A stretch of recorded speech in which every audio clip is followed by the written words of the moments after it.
Okay, so my name is Gio. Welcome back to the weekly podcast where I trick professionals into giving up their secrets to us young creatives. Today, let's talk creative writing. We spoke to Carlie Sorosiak, the best-selling author of Cosmo and the upcoming book, My Life as a Cat. She's also going to talk a little bit about how to navigate through the sea of positive reviews and finding one very shitty review for absolutely no reason. Let's see what she has to say about that.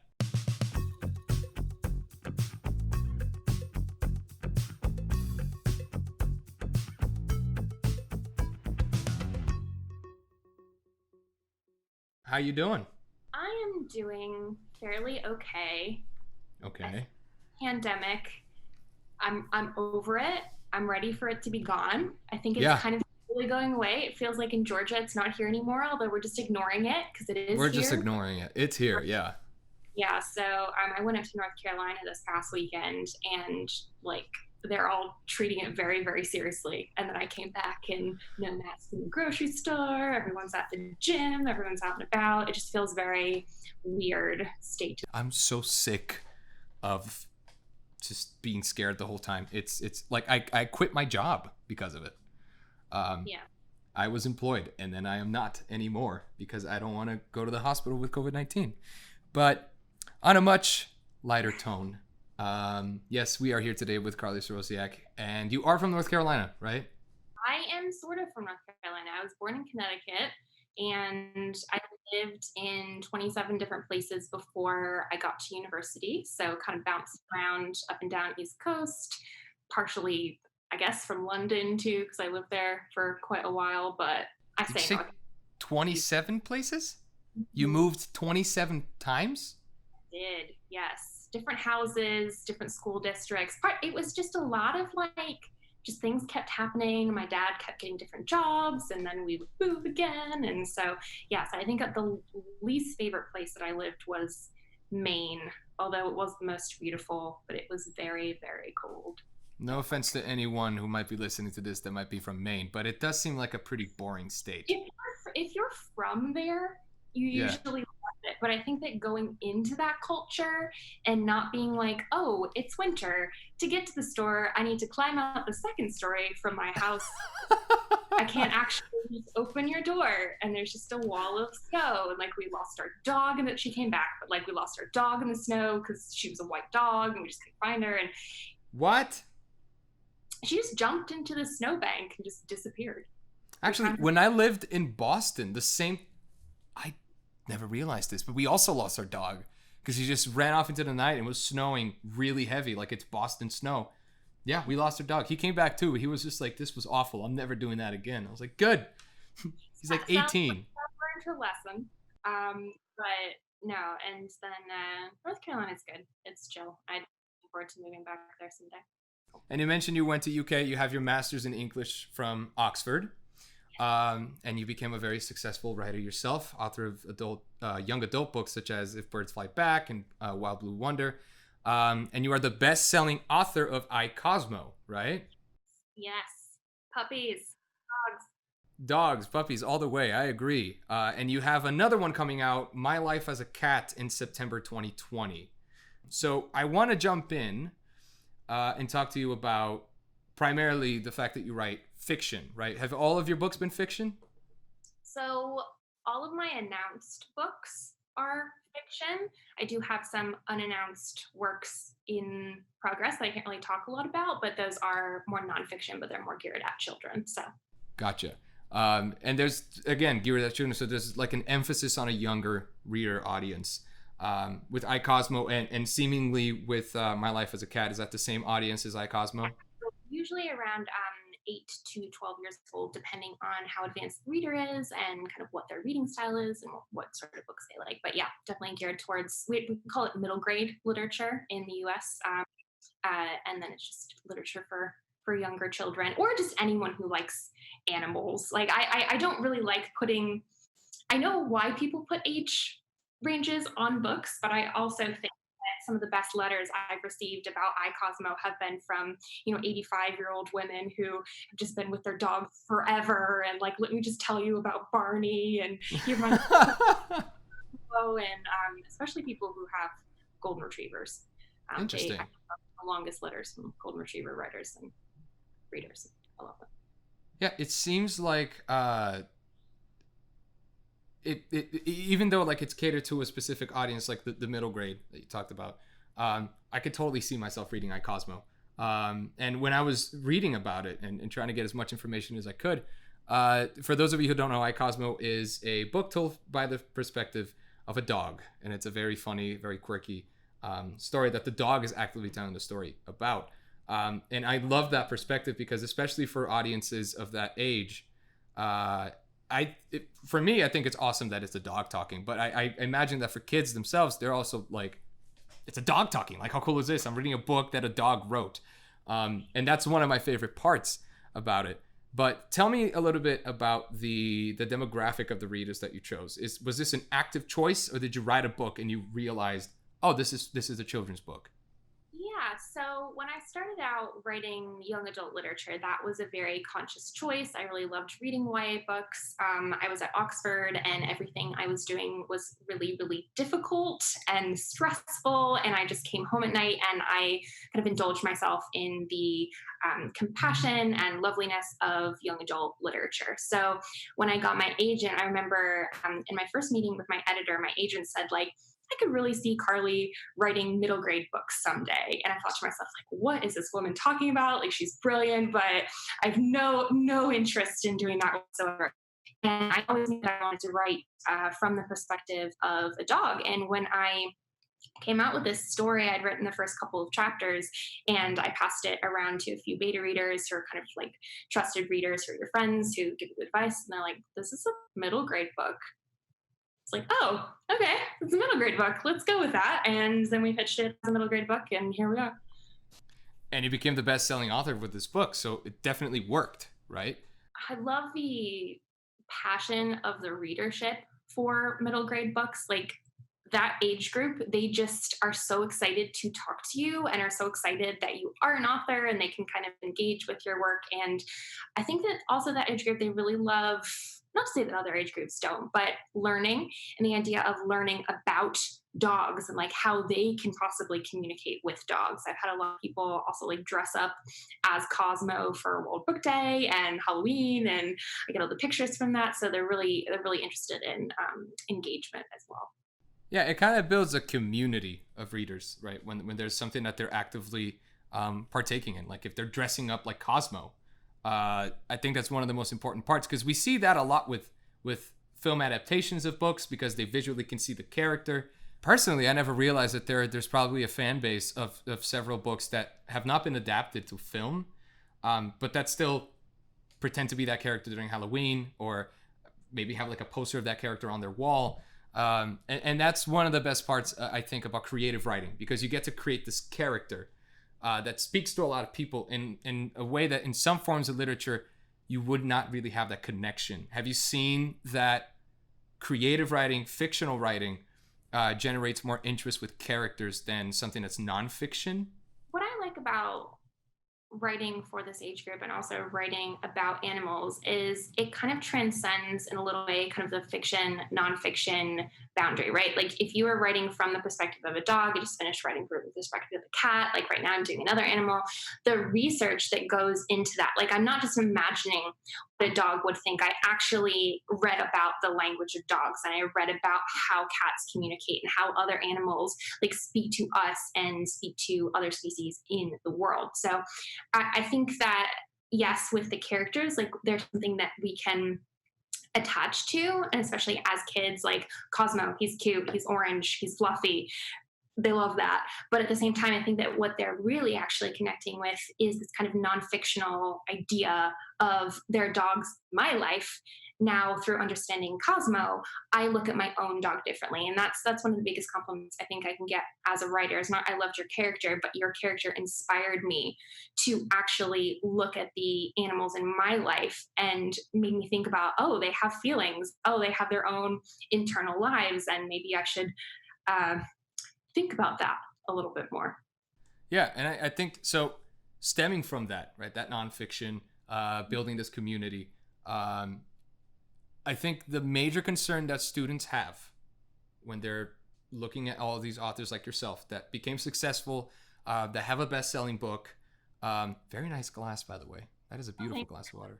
I learned not to drink like dark colored liquid when I am on video because it looked like I was drinking wine. The last time I was on one of these podcasts, it was like 2 p.m. So I'm not, it's just delicious, delicious water. Well, listen, some of the podcasts that we do, some of the guests that come in, we just do audio, right? But I still have the video up because I like for them to see me. And I found myself completely out of, I don't want to say habit, okay, because I don't do this regularly, but I just got a beer and I started drinking beer and my guest was like, oh, thank God. And he pulled out a beer and I was like, oh, okay, great. But either way, back to the question. And actually, before the question, let me ask you this really quick, because I thought you had, I thought your earrings were headphones. Do you have any headphones lying around? I do. There's this stigma, as I was saying, there's this stigma with creative writers, this legitimate fear that they don't think that their creative writing projects are going to sustain them financially, right? That's not profitable. And they hear examples like, oh, J.K. Rowling, that she was denied hundreds of times for Harry Potter, and now look at her. And I think they focus a lot on she was denied for years, and she struggled financially for years. So what did you do to get Cosmo in front of the right publisher?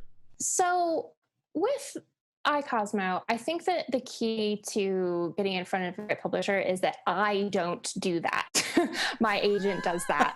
I have a really wonderful agent in the UK, and she's just brilliant. And I don't think that I would never be able to do what she does. Like my only job as a writer, besides, sometimes promoting my work and sometimes going out to kind of school events and things like that, is to write the best story, the most compassionate story, the most lovable story possible. And then I hand it off to Claire and I'm like, here you go. And then she does everything else. So I think that just focusing, there's so many things that you cannot control about the publishing industry, but what you can control is the time and effort and love you put into your work. And I think that the thing about, Rejections is a lot of times, as you're saying, we really do focus just on the negative. Like when I was in graduate school, we had a literary agent come into our classroom and say that he only accepted 1 out of every 15,000 stories that he was sent or something like that. That's a cheerful guy. Yeah, well, I think, though, a lot of people don't really understand until you are working in publishing. So I was an editorial assistant for a little while, and I received a lot of kind of unsolicited submissions, which are submissions that come in not via agents. And I think that that's a lot of what people are talking about, is those kind of unsolicited submissions, or people who just woke up and thought, I'm just going to write a book and I'm not going to spend that much time on it. I don't need to proofread it.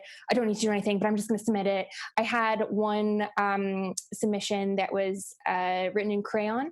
I had another submission where someone had stapled a tea bag to the submission so that I could drink this random tea and relax when I'm working. These are the type of submissions as well that publishers receive alongside other submissions. So when you hear those numbers, it's actually a little bit skewed, right? It's not mostly people who have, for example, I know, I met you at SCAD and I'm a professor at SCAD. It's not normal people who have credentials or who have been working in some ways towards their craft. And I think that there's, we can have a whole or separate conversation about do you need credentials? I don't think that you do, but I think that showing a commitment in some way to your art, some writers don't have that. Yeah. When I was also in graduate school, I think there were 15 of us, and I may have told you personally this story before, but during our program, we had to write 10,000 words of a novel. And there were 2 of us out of 15 who decided, actually, I'm here already. I might as well just write the entire thing, because we have all these people to read it and we have feedback and we can get information about plot lines and character development and things like that. And of the people who got published, it was the 2 of us. It was the people who finished their novels. So a lot of times, rejection, you may be submitting a chapter. You may have not actually thought this through. A lot of it is just time plus effort. And a lot of people aren't necessarily, it's not that they're not willing to put in the effort, but they just don't know that much effort sometimes is required. Right. Yeah. And you see this across pretty much every creative field. People who shoot a short film, but they don't really pay attention to like that much of the lighting, or more importantly, like the storytelling and the characters itself. I'm, from the experience that we had together of me being your student, character and the narrative for me is the most important part. Maybe I didn't convince you of that with the writing that I've made. I don't know. I seem to remember you got an A, so I think I did. Well. So if you guys seeing, at least I got an A in this class, because thank God. It would be hella embarrassing if I was interviewing someone that I got an F in their class. Yeah. But I'm not a fan of failing people, so that would be good. Yeah, it's not something I enjoy. I'm not a fan of failing either, but it's that moment where students are starting to figure out, like, okay, I want to write a book about XYZ for this audience. And once they start getting this notion, or maybe it works in reverse, maybe they have a story and they figure out that this is the audience for that story, that they start perfecting their craft. A lot of students stop midway through, either because they lost inspiration or they came across writer's block. And that's something that I wanted to talk to you about, because you told me that you allocate a certain amount of time during the day to write.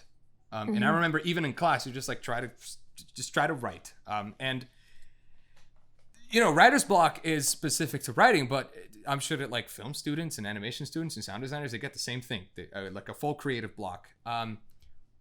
What do you do specifically yourself when you have writer's block? What do you do during those 2 hours?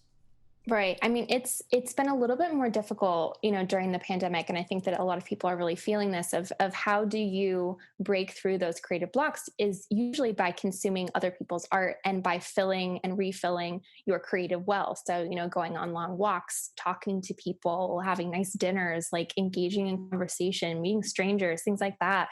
And a lot of these things aren't really accessible to us during the pandemic. So I have been watching a lot of movies that I haven't had the chance to kind of see when I was super, super busy and kind of going out all the time. But for me, I think it's just still about just sitting down and kind of forcing myself to just sit there and sit there until something comes out. Because I think it's really easy to be like, well, it's been 25 minutes, nothing's happening. Sometimes writing about writer's block is super helpful. Like, why am I experiencing this?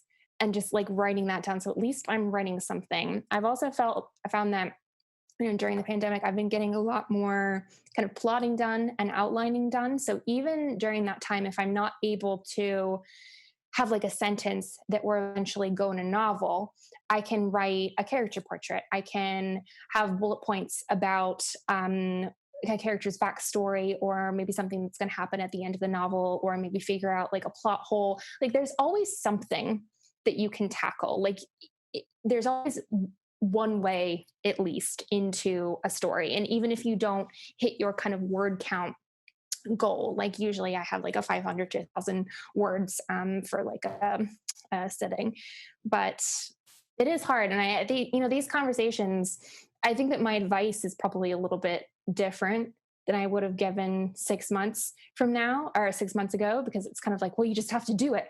Well, sometimes you're not really just in that emotional headspace. I know a lot of people who have just completely stopped their production during this time out of necessity, especially people who have children or who have other kind of restrictions. Like, I'm in like the best position possible.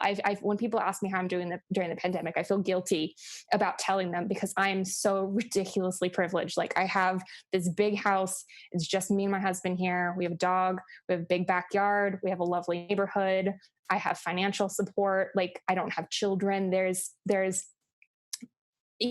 I do listen to the news, and there is kind of the overwhelming kind of stress of just everything happening in the world.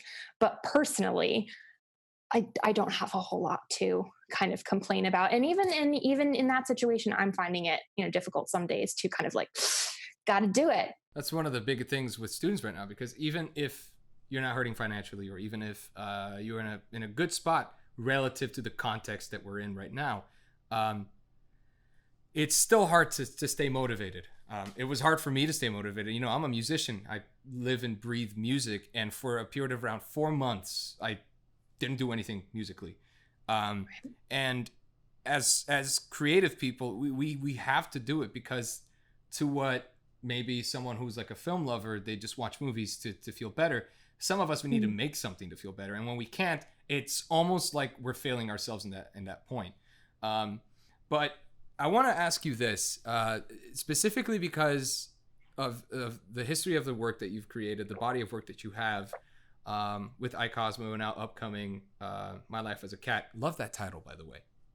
Love that title. We went back and forth on that for so long. It's called Leonard in the US. It's Leonard, My Life as a Cat, because the cat's name is, well, he's an alien, but it's the alien cat. But yes, he's. That's that story. I remember you telling me about this. Oh my God. Okay. For those of you who didn't really catch this song because there was no context, the cat is an alien who, if I remember correctly, crashed onto Earth and assumed or like assimilated into a cat, right?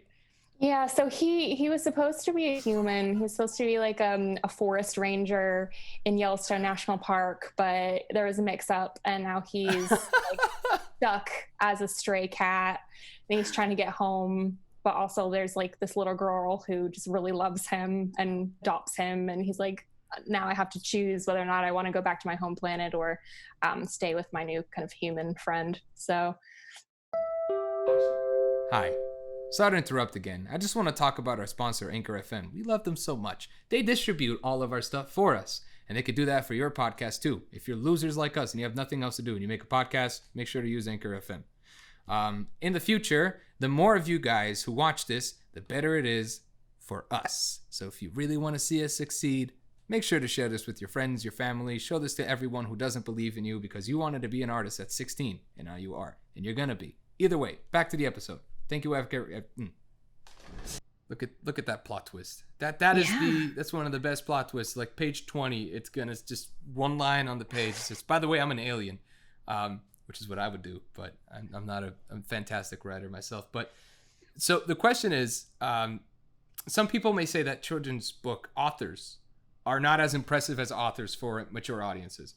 And I remember this being a topic of conversation when I was actually in your class. And it was something that I was curious about. It's just like, okay, personally, I don't consume children's literature. Not because I don't like it.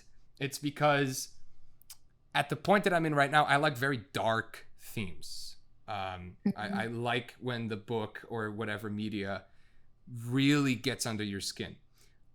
Some children's books, if you read it with a different mindset, are dark as hell too. But how do you defend, as an author of children's book, how do you defend writing for children or young adults against people who might say like, that's just easier writing? Right. I would say, I would ask those people, first of all, when was the last time they read a children's book?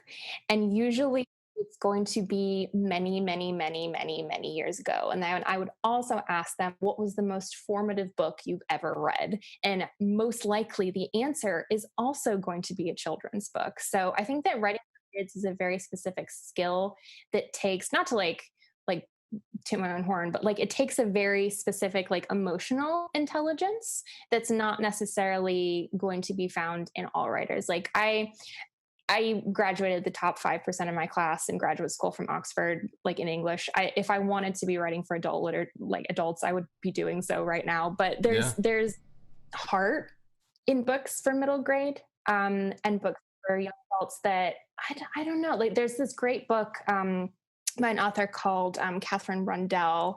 We actually share a literary agent, and I'm gonna like butcher the title, but it's like why you should read children's books even though you are so old and wise.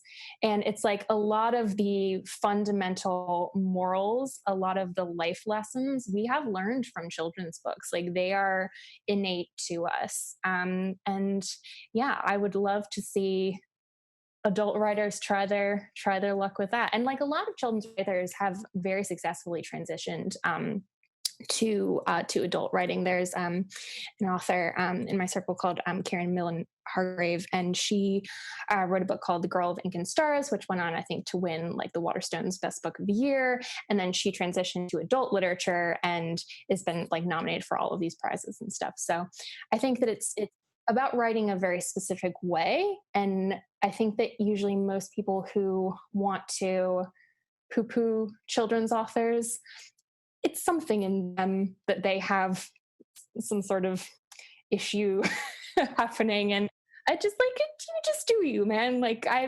don't, I write about dogs. That's fine for me. Dogs and alien cats. Yeah. But yes. But that's the thing also, because like you mentioned, like, what was the most formative book for you? And usually the answer will be a children's book. And with that in mind, I think that there's even more responsibility when an author is writing a book for children than there might be a responsibility when they're writing for adults, because you have to convey certain things. Because a lot of the books, usually there's a message, there's a lesson that the child is going to learn that's going to be important for later. For example, one of my most formative ones, and it reminds me a lot of the time that I moved to the States, was The Giving Tree, which is like the saddest book. If you read it again, like I read it again like a year ago, and I was like, Jesus Christ, this is like depressing. The boy is a monster. Like I don't know if I can swear on this podcast, but he is absolutely like a little bitch. I really don't like that boy. No, so. He's an asshole. Yeah, I agree. And like, but either way, me as a kid, little Gio, like 5 foot. Oh my God, no, 3 foot. I don't know. You guys in the States have this weird foot stuff. Meters. I was like, a meter, right? Haven't grown up much since, but the message that I took was, I have to be nice to the environment because the environment gives me stuff. In retrospect, it's also like that kid was also a total asshole to this tree. But with writers who are writing things for children, I think there is a larger responsibility that falls on them. I'm not a writer, but I consume a lot of, when I was a kid, I used to read a lot of books. And I realize now that I'm looking at it, it's a very sensitive and tricky demographic, because there are some themes and concepts that may be too hard for children to understand. So how do you like bring that down to a children's level? And this came up, I was looking at some reviews of your book, Cosmo, and I'm gonna probe you a little bit, okay? Okay. When it comes to critiques, because one of the critics, I'm not gonna mention any names, so I don't want to be murdered in my sleep by a critic. But they were like, I like the book, but I thought that it was too hard for the age group because you use words like a prolonged amount of time instead of for a long time. What do you do internally when someone critiques your book and there's not a lot of like basis for what they're saying? I had my favorite 1-star review ever was could not open, wouldn't let me read, 1 star. There was another one, my favorite review, it was like they couldn't open the book. They were just like weren't like able. Like the physical? Like is it a Kindle? I don't know. It was like it might have been like download thing. And then there's one of my favorite reviews of like my favorite book ever. It has an award sticker on it, and someone was so pissed off about this award sticker because it like covered the cover that she gave it a 1 star on Amazon. So like people are gonna do what they're gonna do. I understand that like some people may get a little bit upset that like the language may be too advanced for some readers. But to that, I say there are also reviews that I've gotten that have really praised the fact that Cosmo treats readers as the intelligent young people that they are. And I think that lots of people talk down to children quite unnecessarily, because children actually are smart. How do you learn words like prolonged? You read words like prolonged. I'm not worried about it, and everyone has the right to their own opinions. And that's a lot of times why I stopped reading reviews that weren't sent to me directly by my publisher or by my agent, because they're not going to be like super mean if they're sent to me by my editor. Yeah. The publisher sends you reviews? That's a thing? Yeah, so if it's like, so I got like a really lovely review in like the Bookseller magazine or Okay. in like the Irish Times or something like that. Usually the publicist will send you a link to look at this wonderful review that you got, or like look how this person's crying over your book, and Oh, and wow. then it makes you feel all good. So and they do that every once in a while, and that's nice. So sometimes I cheat and I do look on Amazon or something like that. I mean, I remember like I got one critique with my music, and it wasn't even about the music. It was about the live performance. We were playing somewhere in like South Carolina or something, and just got off the stage and went back. There's like an alley, very like typical like rock star thing. Like there's an alley that everyone hangs out with, and I hated all of it, to be honest. And this dude came up, and he was like, "Look, I'll bleep this if I have to, but I'm about to drop some F-bombs. Are you comfortable with that?" Okay. I'm okay with that. Okay, wonderful. He came up to me. He's like, "Hey, man, are you the singer of this band?" I was like, "Yeah." Expecting for him to be like, "Wow, praises," you know? And he was like, "You guys are good, but listen, you should drop the fuck." And I was like, "Drop the fuck? What do you mean?" It's like, "You should drop the fuck." And it's like, why? What are you talking about? It's like, "You say fuck too many times." And I was like, "You came all the way around the bar, found me in an alley to tell me to stop swearing as much on my show." And I took that totally personally. I still think about it at night. Like, one day I'm going to find that guy. And I'm just gotta let it go. Gotta let it go. I imagine. And if it got to me on a level where like I was playing a show in a mini bar in South Carolina, I wonder what it must feel like for a best-selling author to get reviews like, "I think you used the wrong words here." It's like, I know better than you. I think that I look at reviews very differently now than I did when I was starting out. So when I started out, I read all my reviews, and some of the criticism like was very valid. Like I didn't plot anything when I was writing YA. I just kind of like let it happen, and thus my books are basically just like characters have feelings for Right. 350 pages, which is a very kind of niche subset of YA. But afterwards, I realized that like books, especially even with performances, even with when songs are already written, critiques like that are not helpful at all. And like you have to dismiss them, because a book, when it's on the shelf, I'm not going to pull it back and like cut out all the swear words. Not that there are swear words in my kind of middle grade books, but I remember there was one time for one of my YA books, there was a reviewer as a librarian who was like in Midwestern Idaho or something, where she went through and she did like a spreadsheet of all of the swear words and like how many times they'd occurred and like what pages they were on and all of the other sorts of like references and things like that. So I don't know. I respect the fact that everyone has their, again, own opinions and own kind of what they want to see in their art, but if they want to see that in art, then they should make their own art. That's some shade coming from Carlie Sorosiak right there. That is called shade. That's basically paraphrasing an author I really love called Elizabeth Gilbert, who wrote this wonderful book about creativity called Big Magic. And she talks a lot about like how you're supposed to kind of receive reviews, and it's people will always have opinions. Whenever you put something out into the world, there's a lot of people who really aren't going to like it, but there's a lot of people who are going to love it. And I try to focus on the pictures of golden retrievers that people send to me that are like, "I named my dog Cosmo after your book," like that will stay with me hopefully a lot longer than "this book was terrible, you can't write."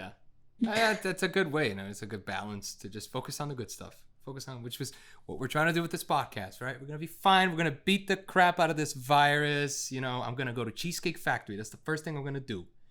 I know. Let's go to Cheesecake Factory. Big dreams. Yes. Now I wanna shift the conversation to a topic that I think is very important. When you are a writer, especially when you're in school right now and you see what's going on with the world, and the world is having a lot of these film adaptations, right? Mm-hmm. You can win an Oscar for best adaptation, which I believe this year was Taika Waititi with Jojo Rabbit. I believe that was an adaptation. So when you're writing, throughout the whole process that you're writing a novel, whatever it is, should you keep in mind that there is the potential that you might have the opportunity to have your book be adapted to film? Should you, if you're keeping that in mind, should you like structure it in like a 3-act structure? Like, what do you do when it comes to that? I can only really speak personally about this, but I always structure my books in a 3-act structure anyway, just because it's kind of easier for me after I realized that there was such a thing called plot and maybe I should use it. So I kind of do 3-act structure with the hero's journey kind of like inserted into that because they kind of follow each other anyway. And Yeah. with My Life as a Cat, I specifically wrote it with the idea that I would at least want interest in it as a film. And that was just one of the kind of experiments that I was doing with myself of like, if I wrote it very, very filmically with these kind of beautiful scenes and this kind of high concept idea, like, would anyone want to take a look at that right now? Honestly, I see from the very little that I know about My Life as a Cat when that comes out, because I am getting that, okay? It's an alien that turned out to be a cat. And I just imagined the alien like, this is not a human body. Right. I messed up. He's very upset. He's very bewildered. I see it as, for some reason, I don't know why I see it so like clear in my head, but I kind of see it as an Adult Swim cartoon. I don't know if you're familiar with like Solar Opposites or Rick and Morty and all those guys. I totally see an alien on the pilot pressing a button and then turns into a cat and he's like, shit. And like this whole thing, because I think that's one of the things about film adaptations, because I've seen movies that were adaptations from books for a more mature audience. What is the name of that movie that was horrible, but the book was fantastic? The Giver. So The Giver's film, I believe when it came out, was a little bit more subdued than the book. The book seemed to be more mature in the themes. Like there was the whole scene where he breaks his leg or breaks his arm, and that's like his first introduction to the memory of pain. And they did something entirely different in the movie, if I'm not wrong. So if there is a film adaptation, let's say a student comes out, gets lucky, gets a publisher, best-selling author, and they approach you with a film adaptation, how much control do you think that the artist will or the author will have when the film is adapted? It kind of depends. And it also depends how far you are into your career. Like, for example, everything that Stephen King does, he has like an executive producer byline and he maintains a lot of his creative control. I think that if you're kind of newer to the industry, it really, really depends. I know that, some of my friends who've had movie adaptations, especially with Netflix and also Amazon Studios, like they've been really good. They've kind of kept the author in the loop with things, but they're not necessarily in control, I would say. But I actually push back on this idea of like, what is control? Like, I believe that all of these things are a collaborative process. And if someone wants to pay you for your work and give you money for your work, you can do whatever you want to this. Like, just as long as you don't make like Leonard like a pedophile, like, don't do something really weird. Like, maintain everything else. But I'm fine with it. Seems like there's that question of control, right? And as artists, I believe a lot of us, and myself included, like I'm a control freak. Poor Tang has to put up with my bullshit all the time. It's just like, do you think that's too orange in the back? Or, like I call him like randomly. I'm so sorry, Tang, for doing this to you. It's all good. He says it's okay. He said it's his job. It's kind of a shitty job because you're not getting paid yet. But we struggle with this idea of control. And I think it's important for students to learn one thing, and in my opinion, my very soul humble recent graduate opinion, and that is to learn to kill your darlings, right? In your experience, have you ever been faced with a situation that you had to like let go of a brilliant idea because it didn't work? Well, kind of going back for the title of My Life as a Cat, like in the UK, they really, really, really wanted it to be My Life as a Cat, and I'm fine with that title. But I had kind of other opinions of things that I'd like to see, but they really, really, really wanted My Life as a Cat, and it's kind of Yeah. like, okay, well, you've paid for the book and all, and also they know what they're doing. I think that if you had someone exert creative control on your work who wasn't in the industry at all and had no idea, who's just like this malicious billionaire who came in and started like messing with your work, that's completely different. I don't even know any scenario that really happens. Most of the time when you sell your work to someone, it's because you do so with the earnest belief that they know what is best for it and that they have your best intentions at heart, because they're trying to sell your work. Like they wouldn't buy it if they didn't love what you were producing. Yeah. So and that's kind of my answer. And to hopefully that. hopefully that's how it always happens, right? I've seen stories of Stephen King for the initial adaptation, hated the movie. Mhm. And now he was much closer to the production of Dr. Sleep. I think, was that the name of that movie, Dr. Sleep? You can kind of see the meddling a little bit, because all of a sudden it's a 3.5 hour long movie and it's talking about stuff that we never seen happen to the original Shining that he wanted in there. So to a certain extent, I think that some adaptations need to strip away control from the author, because it works better as a film if a filmmaker takes that adaptation and the author's kind of outside, as long as they're like truthful to some sort of the material. But do you think that that's like a way to go as a writer, for you to relinquish control of your creation so that it might become better in a different medium? Yeah, I mean, I can only speak for myself, but what I would want to see was someone who was so passionate about the work that they had a vision of their own of what they wanted it to look like. Like, I've been working with another project. With an illustrator, and really, I mean, I wrote the text for this book, and it's basically her book now. I love it. Like, it's so much better because of her creative influence. Like, it's funny, it's more lovable, it's cuter. Everything about this book has improved because she has kind of put her stamp on it and just brought it to life, really. So um personally, I don't have any issues with that. I mean, down the line maybe I'll speak differently about it, but right now it's nice to just be kind of in the running and in consideration, and I would just love to have that sort of Yeah, opportunity and experience. no, absolutely. So I want to come down to the last couple of questions, because I know we gotta head out. I'm I gotta surprised. go to CrossFit. Gotta go to CrossFit. I My started God. CrossFit. I've become one of those people. I've joined the I cult. Listen. I salute you. You are going to definitely outlive me. So I have one final question for you, and this is one of the biggest questions. Carlie Sorosiak, the best-selling author of Cosmo, the A+ student of Oxford in English.